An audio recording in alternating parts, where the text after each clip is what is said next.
દાહોદમાં વર્ષો જૂની લાકડાની રામજીની પ્રતિમા સાથે રામોત્સવ યાત્રા નીકળી। અયોધ્યામાં રામ મંદિર પ્રાણ પ્રતિષ્ઠા પૂર્વે દાહોદ શહેરમાં શનિવારના રોજ શ્રી રામોત્સવ યાત્રા સમિતિ દ્વારા વર્ષો જૂનો લાકડાની શ્રી રામજીની પ્રતિમા સાથે ભવ્ય રામોત્સવ યાત્રા કાઢવામાં આવી હતી। પૂજન આરતી સાથે શ્રી મનકામેશ્વર મંદિરથી નીકળેલી આ યાત્રા શહેરના સરદાર ચોક, પડાવ, નગરપાલિકા સહિતના નિયમિત રૂટ પર ફરી હતી। આ યાત્રામાં ડ્રેસકોડ સાથે નીકળેલી મહિલાઓએ પણ આકર્ષણનું કેન્દ્ર બની હતી। નગરપાલિકા ખાતે આ યાત્રામાં વોરા સમાજ દ્વારા સ્વાગત કરવામાં આવ્યું હતું, જેમાં શ્રીરામ, સીતાજી, લક્ષ્મણજી અને હનુમાનજીના વેશ સાથે સજ્જ શ્રદ્ધાળુઓ પણ આકર્ષણનું કેન્દ્ર બન્યા હતા। આ રામોત્સવમાં મોટી સંખ્યામાં લોકો શ્રદ્ધાળુ જોડાયા હતા, સાથે નગરજનો પણ જોડાયા હતા। ત્યારે આ યાત્રા જ્યારે નગરપાલિકા ખાતે પહોંચી હતી ત્યારે વોરા સમાજના અગ્રણીઓ દ્વારા આ યાત્રાનું ખૂબ જ ધામધૂમથી સ્વાગત કરવામાં આવ્યું હતું।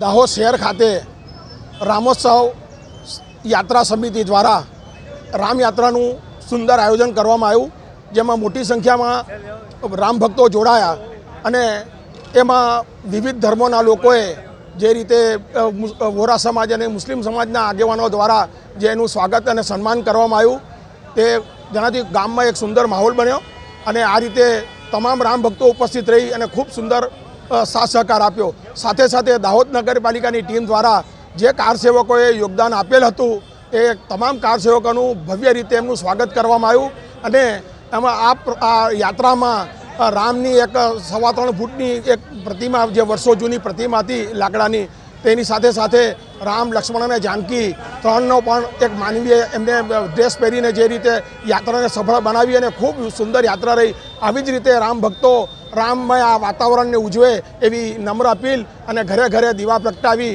અને રામોત્સવ ઉજવે તે બદલ સર્વેને હાર્દિક અભિનંદન અને શુભકામનાઓ પાઠવું છું। અસ્તુ ભારત માતા કી જય। જય જય સિયારામ। ભારતભરમાં ઉત્સવ જેવો માહોલ થઈ રહ્યો છે, કારણ કે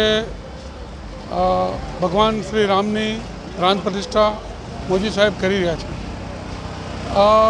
રામ રાજ્ય આવવાથી પ્રજા સુખી રહે છે એવું લોકોની વાયકા છે અને ખરેખર હવે રામ જ્યારે પધારી રહ્યા છે ત્યારે હિન્દુસ્તાનની પ્રજા સુખી થશે એવી આપણે અપેક્ષા રાખીએ છીએ અને એવો વિશ્વાસ પણ છે।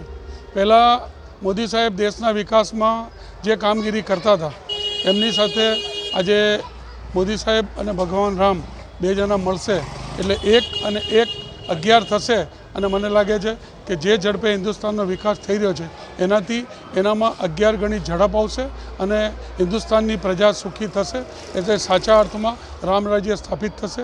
હું આજે જે રામયાત્રા નીકળી છે અને જે પ્રતિષ્ઠા થાય છે એના માટે બધાને, આપણા હિન્દુસ્તાનના દરેક નાગરિકને શુભેચ્છા પાઠવું છું।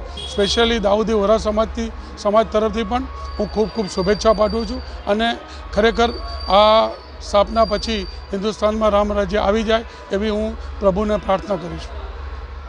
આજનો કાર્યક્રમ જે પ્રાણ પ્રતિષ્ઠા પહેલાંનો જે યાત્રા નીકળી રહી છે, લોકોમાં ઉત્સાહ અને ચેતના જગાવવા માટે એ અમે દાઉદી વોરા સમાજ તરફથી એમનું સ્વાગત કરીશું અને એમને શુભેચ્છા પાઠવીશું।